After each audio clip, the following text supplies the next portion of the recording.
जयमुक्ताई. छत्रपती शिवरायांबद्दल अपशब्द वापरणाऱ्या प्रशांत कोरटकर याला तेलंगणामधून अटक करण्यात आली आहे. यावर मुख्यमंत्री देवेंद्र फडणवीसांनी प्रतिक्रिया दिली. पहा ते काय म्हणाले. देवेंद्र फडणवीस साहेब, तब्बल महिनाभरानंतर प्रशांत कोरटकर यांना अटक करण्यात आलेली आहे. तेलंगणातून अटक झालेली आहे. काय सांगता?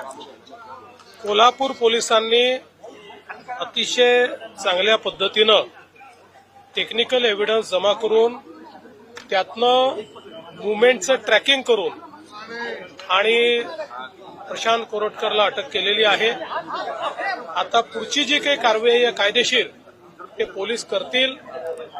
कुठल्याही परिस्थितीमध्ये या महाराष्ट्रामध्ये आमचं आराध्य दैवत छत्रपती शिवराय यांचा अपमान हा खपवून घेतला जाणार नाही, हेच या ठिकाणी खऱ्या अर्थानं पोलिसांनी दाखवून दिलेलं आहे. कारवाई कोणत्या प्रकारची असणार आहे या संदर्भात?